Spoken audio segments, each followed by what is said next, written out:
ang pinakamataas na pagpupuri, pagpapasalamat, pagdadakila ay tanging sa ating dakilang Diyos na buhay. Amen. Ang ating pinakamamahal na Pag-Isus. At ako'y nagbibigay dobling galang, respeto sa ating Bled Pastor, Wildy Estrada Almeida. Maging sa ating kasama, beloved Kuya John Isgira, beloved Pitch, beloved Matt, amen, and his wife, praise God. Purihin po ang dakilang Diyos, hallelujah! May mahal, ako'y taong hindi karapat-dapat humarap sa inyong harapan. Dahil po isa kong sinungaling, magnanakaw, dating adik, palaboy-laboy sa karsada, walang ibang, wala nang ibang hinahangad sa mundo, kundi pabigat sa aming lugar. Ngunit, dumating ang Jesus Miracle Crusade sa lugar ng Iloilo. Tinawag po ako upang maglingkod sa mahal na Panginoon. Amen. So not prayer ng ating Bled Pastor Wildy Estrada Almeida. Manimahal, ang aking mga bisyo, lahat na yan ay tinanggal ng mahal na Panginoon. Ang pagka-adik ko, fraternity, pagsugal, mandaraya, amen. Halos lahat yan, tinanggalan ng Diyos. Tinawag po ako isang magagawa, 1991 hanggang sa ngayon. Hindi ko pinagsisihan yan, mga mahal. Amen. Ang aking diploma, tinapon ko na. Wala na akong hangad sa aking buhay. Magiging sa pag-asawa, going straight na. Dahil first love na tinatawag sa Diyos, gusto ko magpagamit. Amen. Amen. At tuloy-tuloy po, from Iloilo, nadako ng Maynila, hanggang dumating ang panahon, nagkaroon ng misyon ang Bled Pastor upang pasukin ang kampo ng Abu Sayyaf. Isa ako sa pinagpalang kasama. Amen. Ang misyon na yan hindi makalimutan kailanman at walang sino mang makakagawa kundi ang dakilang Diyos lang. Yes, hallelujah. Amen. Kung hindi dahil sa bahal na Panginoon, walang makakawi sa amin ni isa. That's right. Dito na patunayan ng prayer ng isang taong matuwid ay sinasagot ng mahal Panginoon. Amen, hallelujah. Ang Bled Pastor Wildy Estrada Almeida, mahal ng kanyang panalangin, nakaabot doon sa kalangitan. Yes, Kung hallelujah. mabasa natin ang banal na sulatan, si Daniel, doon sa yungib ng leon, si Shadrach, Meshach, Abednego, tinapon sa apoy. Kami pumasok sa kampo ng mga bandidong Abu Sayyaf na walang salang pumapatay doon. Doon mga mahal, pag pumasok ka doon, hindi ka na makauwi. Lalo na ang kanilang pananampalataya pagtawag sa Diyos, hindi kagaya namin. Marami nagsabi doon nung paakyat na kami, Pastor, huwag kang tumuloy. Papatayin ka ng mga Abu Sayyaf. Dahil time na yan, mahal, ang Bled Pastor sumisigaw sa TV, ang mga Abu Sayyaf, mga Abu Sayyaf dyan. Pupunta ko dyan. Mahal, pumunta ang Bled Pastor, hindi lang sa salita, ginawa po. Kasama po kami. Testigo. Amen, hallelujah. Sa loob ng 3 buwan, maraming pangyayaring mirakulo. Unang pag-akyat pa lang namin, sabi ng mga sundalo, harangan ang mga grupo ng Jesus Miracle Crusade, huwag paakyatin. Ang Bled Pastor naghanap ng mga Abu Sayyaf. Maghanap para makausap. Marami nagpresenta na ako Abu Sayyaf ako. Kaya, sabi ng Bled Pastor, kailangan ko makausap si Commander Robot. Marami nagpresenta. Nung huli, mayroong nagpresenta na in and out siya sa kampo.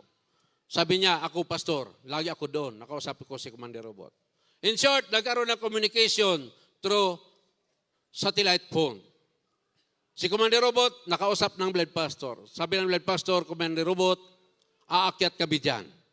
Sabi ni Commander Robot, Pastor, hindi pwede. Sabi ng Bled Pastor, Commander Robot, papayag ka sa hindi, aakyat kami. Sabi ni Commander Robot, within 1 hour, bigyan mo kami ng 1 oras para mag-usap-usap ang lahat ng commander. After 1 hour, sabi ng Commander Robot, pwede na kayong umakyat. Ang sabi ng mga sundalo, harangan kami. Unang checkpoint, identify kami mga Christian, identify ng Miracle Crusade, ngunit ang harang ng checkpoint ng mga sundalo, tinaas, pinabanti kami. Sa unahan lang konti, may checkpoint uli.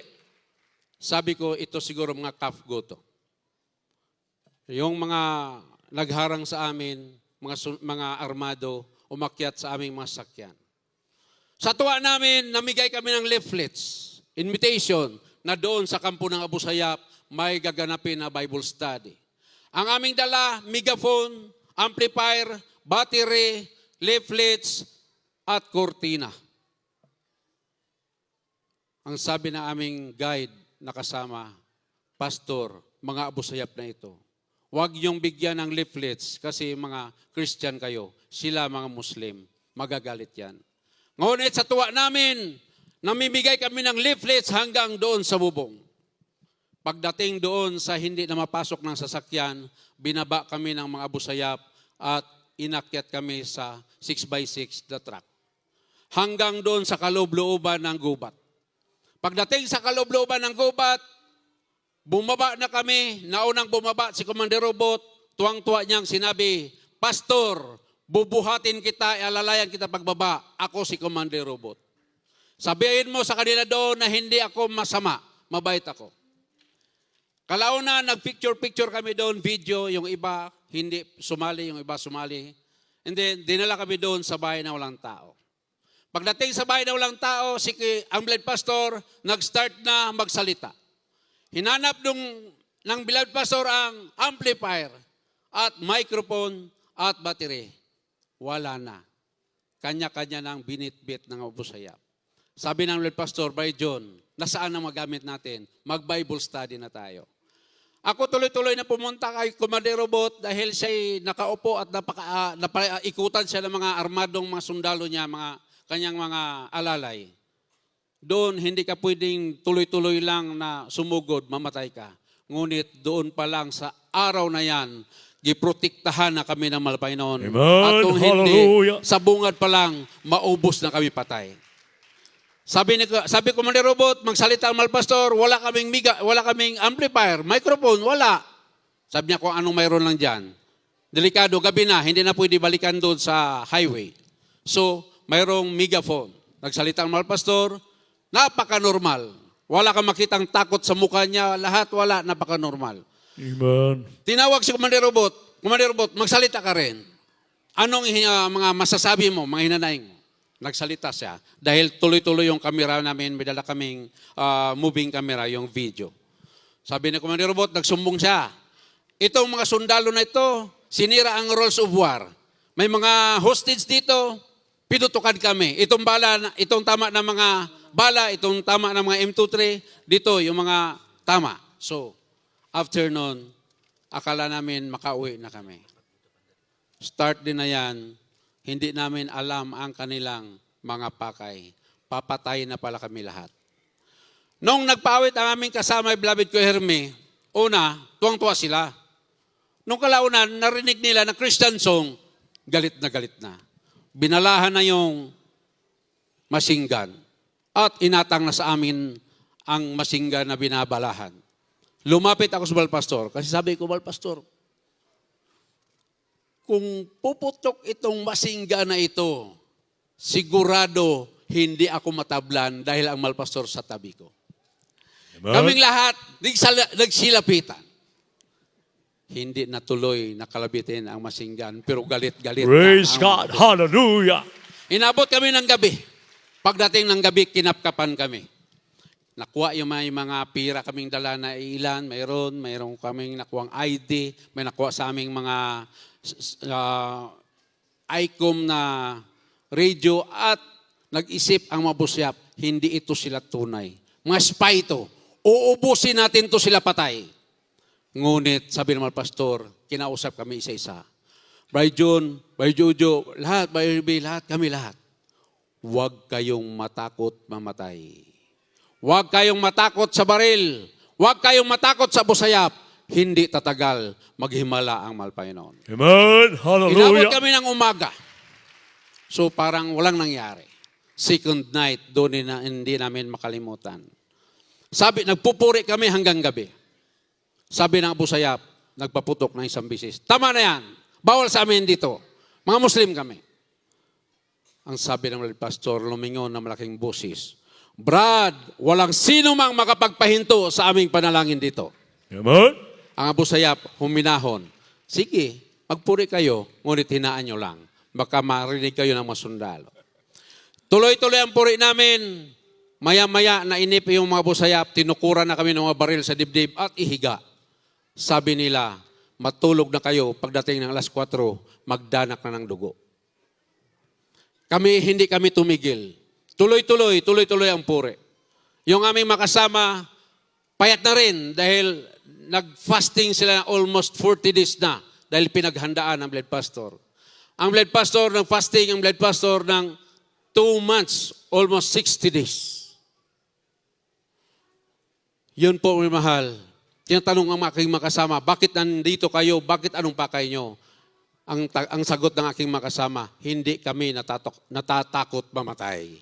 Iba ang sagot sa kanilang mga tanong. Ngunit, pagdating ng alas 4 ng madaling araw, hindi namin alam ang plano ng Bled Pastor. Tuloy-tuloy ang puri namin, biglang lumakas ang puri ng Bled Pastor, palakas ng palakas, at tumayo bigla at sumigaw. Victory in Jesus' name. Amen. Lahat ng mga Abu Sayyaf, Hallelujah. hindi ako natatakot sa inyo. Start na yan, grabing putukan na parang New Year.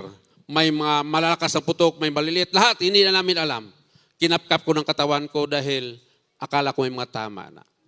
Inabot po kami ng liwanag. Walang namatay sa amin. Praise God. Hallelujah. May 5 Abu Sayyaf, sabay-sabay lumapit, mga warrior. Ang sabi ng mga pastor, kayong lahat, magsisi kayo.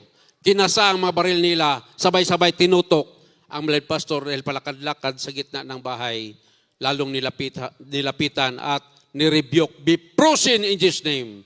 Baril hindi puputok, hindi pumutok. Pagkalapit Glory sa to taas, God. pumutok, Hallelujah. umatras sila. Ang isang Abu Sayyaf kumuha ng 45. Sinintro sa noo ng Bled Pastor.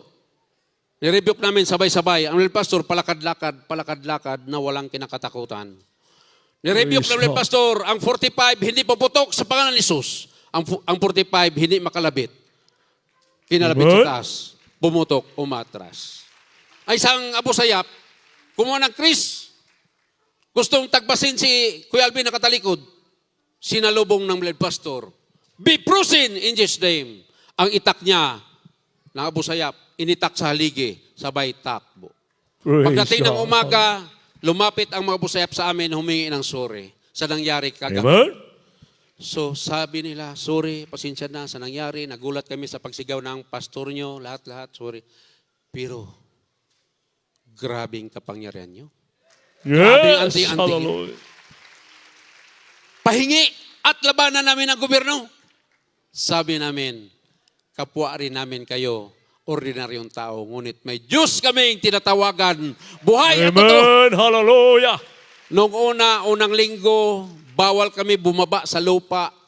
Bawal itapak yung paa namin sa lupa. Grabing pagdududa nila. Bawal kami magpuri. Bawal magbasa ng Biblia para kaming tinatalian. Ngunit walang makakapigil sa amin. Basa kami, may mga Biblia pa kaming mga natira. Puri tuloy-tuloy hanggang hapon, hanggang gabi. Kalaunan, ang mga Abu Sayyaf na nagbabawal sa amin, nag-I live for Jesus na rin ang kanta nila. Praise God. Puri po Hallelujah. Diyos, hallelujah! Inabot po kami ng 3 months. Sa 3 buwan na yan, imposibleng hindi kami mamatay. May mga Sure. encounter ng Abu Sayyaf versus mga sundalo. One time, doon ako sa checkpoint. Minsan sinasama-sama nila kami doon. Nag-encuentro yung 2 Abu Sayyaf, 2 panig. Naiwanan ako doon sa stage. Hindi ako umalis. Pagbalik ng aking kasama, doon pa rin ako nakaupo. One time din, nagkaroon ng gira doon sa checkpoint, Abu Sayyaf versus sundalo. Time din nandun kami, ni Bay Jojo, doon sa checkpoint. Yung mga Abu Sayyaf, hindi pare-pareho. Ang sabi ng mga Abu Sayyaf na kasama namin, may Abu Sayyaf kami na hindi magandang ugali, bigla ka lang barilin kung alam kang Christian. Sa 3 buwan nandun kami, naubos ang mga hostage palaya. Kasi noon, problema nila paano malaya yung mga hostage na yan. Walang negotiator na pupunta, hinostage din. Nung pumasok ang grupo ng Jesus Miracle Crusade, gumanda ang sitwasyon doon. That's right. Sumulat ang dalawang commander. Si Commander Mujib, Commander Robot, ang sulat nila, pinadala doon sa press na may pag-asang mapalaya ang lahat ng mga European hostages. Amen. Dahil sa prayer and fasting ng Jesus Miracle Crusade, sa una't dalangin ng Blood Pastor, nagtagumpay ang kanilang panalangin. Amen. Hallelujah. Inabot po ko naman ng September 15. Ang September 15, araw na yan, pumunta kami sa ilog dahil mag-igib at maglaba. Nasalubong namin si Commander Robot, tuwang-tuwa. Hermie, June, bukas na bukas, uwi na kayo. Lahat ng hostage, wala na. Napalaya na. Tuwang-tuwa naman ako. Sabihin nyo sa bilang pastor nyo, makauwi na kayo. Nagtagumpay na kayo. Ganon yung approach ng mga abusep sa amin doon. Tuwang-tuwa kaming binalita sa Mahal Pastor. Mahal Pastor, bukas makauwi na tayo. Tuwang-tuwa ang Blood Pastor. Alas 12 ng gabi, nag-declare pa na ng no man's land ang dating presidente. Hinulugan kami ng bomba, walang pagundangan na hulog ng hulog doon sa kampo ng Talipaw, sa kabundukan. Kinakanyon, bomba kanyon. Pagdating ng umaga, hindi kami umalis. Nagtumpok lang kami ng bato doon para magiging shelter namin sa aming tinitirhang bahay na walang dingding. Dumating si Commander Robot alas 7 ng umaga. Hingal na hingal dahil gustong magtago na kaming lahat. Dahil no man's land na. Walang sino mang salang patayin sa lugar na yan. Sabi ni Commander Robot, mag-prepare na kayo, alis tayo, sama-sama kayo sa amin. Sabi namin, Commander, sandali lang, magpaalam kami sa Blood Pastor. Sabi ng Blood Pastor, hindi, dito lang tayo. Sabi ng Commander Robot, akong kakausap. Pastor, sama kayo sa amin. Kung saan kami pupunta, sama namin kayo dahil pag nangyari na madisgrasya kayo dito, i-charge pa sa akin ang buhay nyo. Pumayag ang Blood Pastor. Naglakad kami araw-gabi. Sa lakad naming araw-gabi na yan, sinusuyod kami ng mga sundalo. Hinulugan kami ng bomba. Sinusuyod kami ng helicopter at yung tura-tura. Pinapaulanan kami ng mga machine gun ng malalakas. Sa loob ng 2 linggo, walang encounter sa grupo namin. Sa ibang lugar, marami. Sabi ni Commander Robot, napagod na kami sa katakbo-takbo dahil sa inyo. Ihiwalay namin kayo sa dagat at kami lalaban na. After 5 hours na hiniwalay kami sa dagat, doon kami sa isang islang maliit. Marami ng mga namatay sa Abu Sayyaf, sa mga sundalo, mga wounded, batay namin. Kasi balita, to and fro yung radio namin. Ngayon, mahal, itong masasabi ko po sa inyo, huwag na kayo maghanap ng iba pa. Dito ang man of God. Hallelujah! Dito ang propeta ng Diyos. Sa Jesus Miracle Crusade. Yes. Simula sa karamdaman, problema, magiging sa baril, sa bala, lulutasin at protektahan ka ng Diyos. Amen. Hallelujah. Pinakahuli, binaril ako ng sundalo 2 bisis nung pauwi na kami. Yung ang sabi ng isang general, yung aking mga pang-front na sundalo, mga point man ang tawag ko dyan, ni ulo ng pako, tatamaan. Ngunit sa laki mo na yan, hindi ka tinamaan. Dahil nakita nila ako, akala nila Abu Sayyaf, binaril ako ng important twice, hindi po ako tinamaan. Praise God. Ganon ang Diyos dito sa Jesus Miracle Crusade. Nakuryente pa ako ng 34,500 volts. Nasunog po aking palad. Yung aking talampakan, lumusot ang kuryente. Natumba po ako dahil yung aking tubo na hawak, nakasagi sa main wire. Primary ng Meralco doon sa kadako ng Dasmariñas. Pagtumba, bumangon ako in seconds, buhay po ako. Amen. Hallelujah. Amen. Hallelujah. Lahat ng pagpupuri, pagpapasalamat, pagdadakila ay tanging sa ating dakilang Diyos na buhay. Amen. Praise the Lord.